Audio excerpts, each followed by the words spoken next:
Mumbai Indians सबसे ज्यादा जीती है Chennai super Kings. Death over कौन से होते हैं? 16th ओवर से लेकर 20th ओवर तक। ये 24 नंबर का batsman AB de Villiers. Runs 1421, ball 635 and strike rate of 223।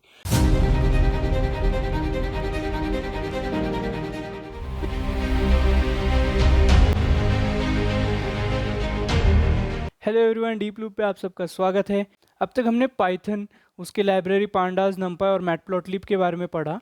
आज हम उन तीनों लाइब्रेरीज को एक साथ इंप्लीमेंट करेंगे। तो चलिए शुरू करते हैं। सबसे पहले हम अपना डेटा सेट डाउनलोड करेंगे और हमने आज डेटा सेट चूज़ किया है आईपीएल डेटा सेट का। तो चलिए देखते हैं। डेटा सेट का लिंक मैंने डिस्क्रिप्शन में दे दिया है, आप वहां से डाउनलोड कर सकते हो। साथ में रहना, साथ में कोड करेंगे। सबसे पहले आप अपना जुपाइटर नोटबुक ओपन कीजिए। जुपाइटर नोटबुक ओपन करने के बाद यहाँ पे सबसे पहले हम पांडास, मैटप्लॉटलिब और नंपाई को इंपोर्ट करेंगे। Import pandas as pd, import NumPy as np, import matplotlib dot pyplot as plt. ठीक है, उसके बाद हम डेटा सेट पे काम करेंगे। सबसे पहले हम डेटा नाम का एक वेरिएबल बनाएंगे जिसके अंदर PD dot read CSV, matches dot CSV। मैंने जो आपको फाइल दी है उसके अंदर आईपीएल के दो डेटा सेट हैं। एक के अंदर मैचेस और पूरे सीजन में होने वाले जितने भी मैचेस और उनके रिजल्ट्स है उसका डेटा सेट है, और दूसरा डेटा सेट है डिलीवरीज का, यानी हर एक बैट्समैन का, बॉलर का एवरेज स्कोर या फिर इकोनॉमी। ठीक है, तो पहले को हम डेटा नाम के वेरिएबल में स्टोर करेंगे, दूसरे को डेटा अंडरस्कोर 2 नाम के वेरिएबल में स्टोर करेंगे। ठीक है, सबसे पहले हम डेटा यानी पहले डेटा सेट पे काम करेंगे। डेटा डॉट हेड में यहाँ पे लिख देता हूँ 3। तो ये सबसे पहले हमें देगा पहले 3 रोज ऑफ डेटा सेट, जिसके अंदर हमें पता चलता है कि लगभग मिक्स टाइप ऑफ डेटा, यानी स्ट्रिंग बहुत है, नंबर्स हार्डली है यहाँ पे। और हमें देखने को मिला है कि मेथड नाम के एक कॉलम में नैन भी है। ठीक है, यानी नल वैल्यूज़ भी है। ओके, उसके बाद हम देखेंगे कि हमारे पास नल वैल्यूज़ कितने हैं। तो data dot is null sum. Okay, तो ये हमारे पास लिस्ट आ गई है। इज नल यानी ट्रू फॉल्स का रिजल्ट देता है, और उसी को हम सम करेंगे तो हमें ट्रू फॉल्स कितने हैं कितने नहीं है उसका रिजल्ट देता है। ठीक है, तो सबसे पहले हम देखेंगे किस कॉलम के अंदर सबसे ज़्यादा नल वैल्यूज़ है। तो वो है मेथड, पूरा ही नल है वो, तो हम सीधे उसको एलिमिनेट कर देंगे जैसे हमने पढ़ा था। ठीक है, तो सबसे पहले data dot drop column equal to method comma in place true, यानी हमें लाइव, यानी हमें इसी डेटा में एक्चुअल चेंज करना है उस मेथड नाम के कॉलम को हटा के। ठीक है, और फिर एक बार चेक करेंगे कि हमने इरेज किया कि नहीं। डेटा डॉट शेप करके 1095 यस, मेथड नाम का कॉलम चला गया है। अब बाकियों को कैसे हैंडल करते हैं, ठीक है, देखते हैं। सबसे पहले आता है सिटी, इसके अंदर 51 नल वैल्यूज़ है। फिर प्लेयर ऑफ द मैच, जिसके अंदर 5 नल वैल्यूज़ है। फिर आता है विनर, जिसके अंदर 5 है। Result margin 19, target runs 3, target overs 3।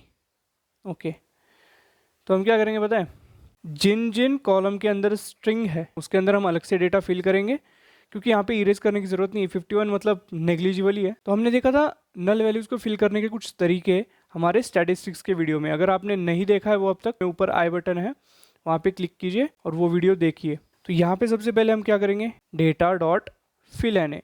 तो हम इसमें क्या करेंगे, एक रैंडम सी स्ट्रिंग डाल देंगे, जैसे कि नॉट नोन येट नाम का। तो वो कैसे करेंगे पता है, हम डायरेक्ट नहीं करेंगे, हम इसको स्टोर करेंगे एक डिक्शनरी टाइप में। ठीक है, पहले कर्ली ब्रेसेस में डालेंगे सिटी और इसके अंदर डालेंगे नॉट नोन येट। वही प्लेयर ऑफ द मैच के लिए भी same not known yet, and winner के लिए भी वही, और कॉमा, कर्ली ब्रेसेस के बाद कॉमा इन प्लेस ट्रू।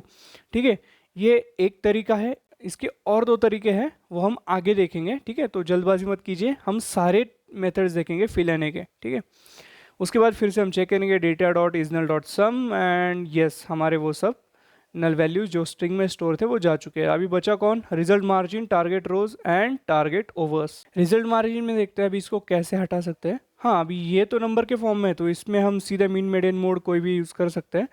लेकिन जैसे कि हमने देखा है कि यहाँ पे आउटलायर्स बहुत है। ठीक है, रिजल्ट मार्जिन है, मार्जिन से कुछ ज़्यादा टीमें कुछ ज़्यादा मार्जिन से जीती है, कुछ कम मार्जिन से जीती है।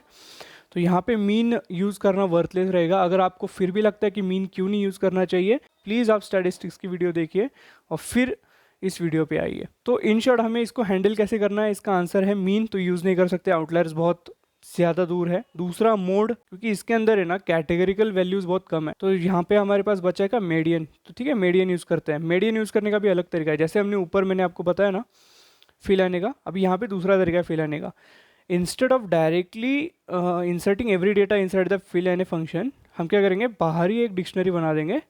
ठीक है, पहले फिल डिक्ट नाम का एक डिक्शनरी बनाते हैं इक्वल टू करली ब्रेसेस। इसके अंदर लिख देंगे रो का नाम, उसके अंदर लिख देंगे उस कॉलम्स का नाम result margin colon data square bracket result margin के कॉलम का मीडियन। तो हमें ये यहाँ पे ऐसे लिखना है, रिजल्ट मार्जिन कॉलम के डॉट मीडियन। सेम हम टारगेट रन्स के लिए भी करेंगे, टारगेट ओवर्स के लिए भी करेंगे। ठीक है, कंट्रोल सी कंट्रोल वी, और यहाँ पे बस रो चेंज कर देंगे and that's it, we are done.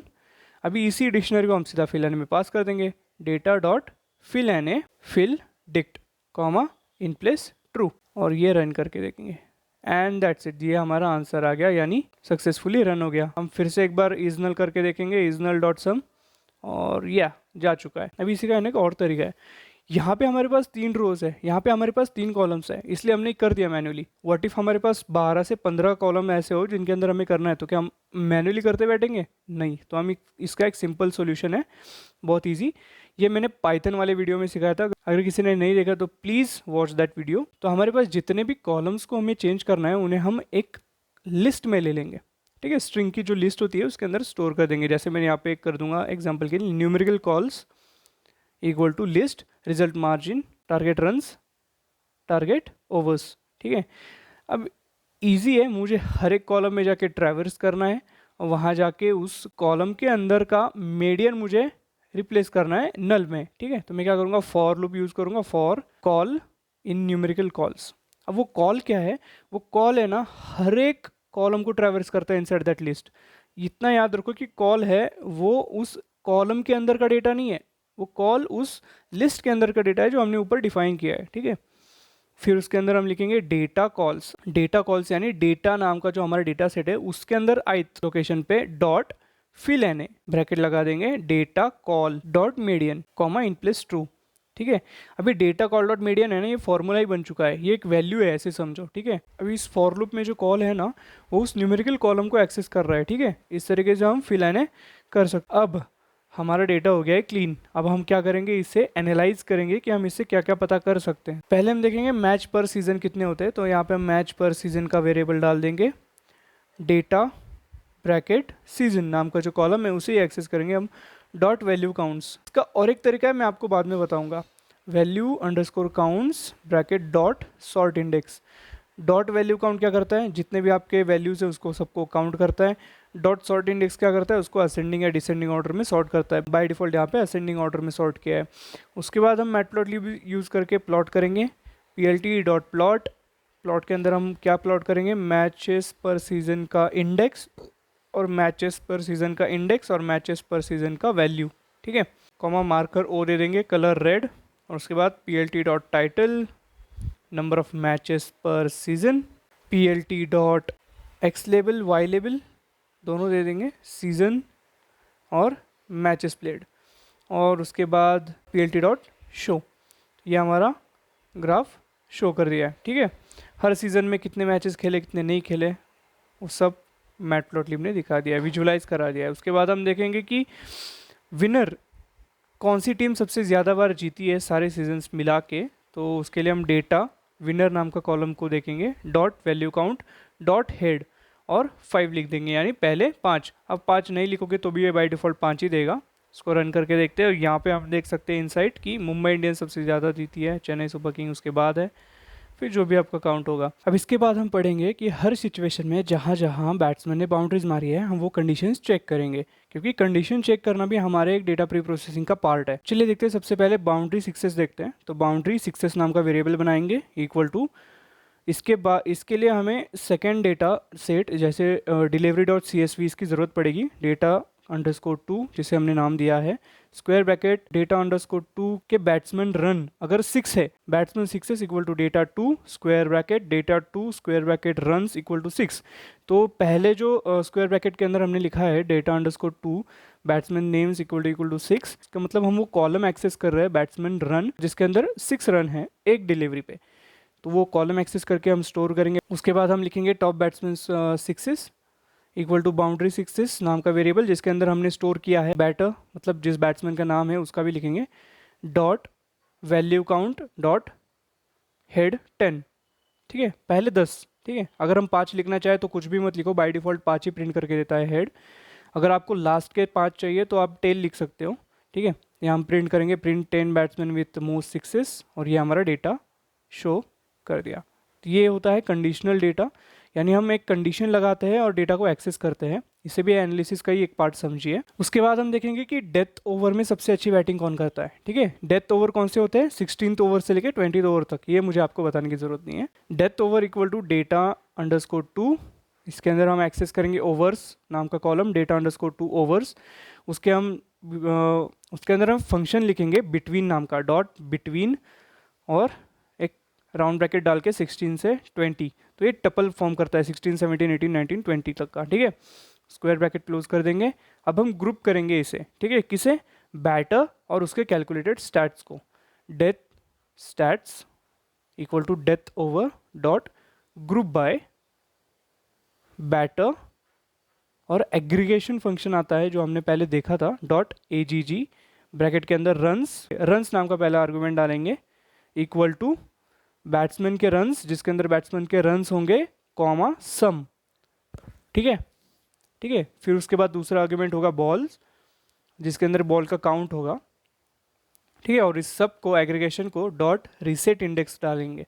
ये भी एक फंक्शन है जो एक हर बैट्समैन के टाइम पे आपके इंडेक्स रीसेट कर देता है, फ्रॉम 0th इंडेक्स से लेके लास्ट इंडेक्स तक ट्रैवर्स करता है। पर उसके पहले हमें ये भी जानना ज़रूरी है कि डेथ ओवर्स में अच्छा कौन खेलता है जिसका स्ट्राइक रेट अच्छा होता है। स्ट्राइक रेट कैसे निकालते हैं, रन्स डिवाइड बाय 100 बॉल्स, पर पहले उसके लिए 100 बॉल्स भी तो खेलने ज़रूरी है। यानी हम फिल्टर करेंगे पहले death stats equal to death stats के अंदर हम बॉल्स देखेंगे जिसके अंदर ग्रेटर देन इक्वल टू 100 होना चाहिए। ठीक है, ये कंडीशन हमने लगा दी। उसके बाद हम कैलकुलेट करेंगे स्ट्राइक रेट, तो डेथ स्टैट्स का स्ट्राइक रेट स्क्वायर ब्रैकेट में लिख देंगे स्ट्राइक रेट, एक कॉलम बनाएंगे हम, इक्वल टू डेथ स्टैट्स का run divide by death stats के बॉल्स। ठीक है, और इन सबको हम मल्टीप्लाई कर देंगे 100 से, यानी परसेंटेज वाइज, तो ये स्ट्राइक रेट निकल के आता है। रेट इन द सेंस जिसको भी हमने मल्टीप्लाई किया 100 से। ठीक है, परसेंटेज फॉर्म में। Top 10 hitters equal to death stat dot n largest. ठीक है, टॉप 10 के एन लार्जेस्ट। अभी यहाँ पे हम क्या कर सकते थे, एक और तरीका है इसको सॉर्ट करके टॉप 10 यानी हेड दिखाने के, पहले 10 दिखा दो, लेकिन सॉर्ट और हेड ये दोनों फंक्शन यूज़ करने के बजाय हम एक ही फंक्शन यूज़ करेंगे, एन लार्जेस्ट। ठीक है, dot n largest. N largest क्या करता है, लार्जेस्ट फॉर्म में सॉर्ट करता है, यानी डिसेंडिंग ऑर्डर में सॉर्ट करता है, सबसे हाईएस्ट वाला पहले रखेगा एन लार्जेस्ट में। 10 स्ट्राइक रेट, तो हम क्या कर रहे हैं, पहले 10 लोगों के स्ट्राइक रेट देख रहे हैं, तो यहाँ पे प्रिंट करेंगे टॉप 10 डेथ ओवर हिटर्स और print it top 10 hitters dot round 2। तो यहाँ पे क्या दिया हमने, 24 नंबर का batsman AB de Villiers, runs 1421, ball 635 and strike rate of 223। तो इसने हमें डिसेंडिंग ऑर्डर में हमें एनालिसिस करके दिया है और एक टेबल फॉर्म में दिया है। अभी इसी को आप विजुअलाइज भी कर सकते हो। ठीक है, तो ऐसे हमने आज सीखा कि हम डेटा सेट को कैसे क्लीन करते हैं, हम कैसे एनालिसिस करते हैं। ये एक पार्ट हो गया डेटा एनालिसिस का। इसी से आप आगे, अगर आपको आगे बढ़ना है तो आप पावर बीआई सीख सकते हो, आप टैब्ल्यू सीख सकते हो, तो आप प्रोफेशनल लेवल से डैशबोर्ड बना सकते हो ऐसे डेटा का। ठीक है, तो अगर आपको ये सीखना है तो प्लीज़ कमेंट कर दीजिए टैब्ल्यू या फिर पावर बीआई, मैं उसके ऊपर भी एक वीडियो बनाऊंगा। तो आज के लिए इतना ही। तो प्लीज़ वीडियो को लाइक, शेयर और सब्सक्राइब करना मत भूलना। और हाँ, आपको जो वीडियो चाहिए डेटा साइंस के फील्ड का, मुझे उसको कॉमेंट में दे दीजिए, मैं आपको बना के दे दूँगा।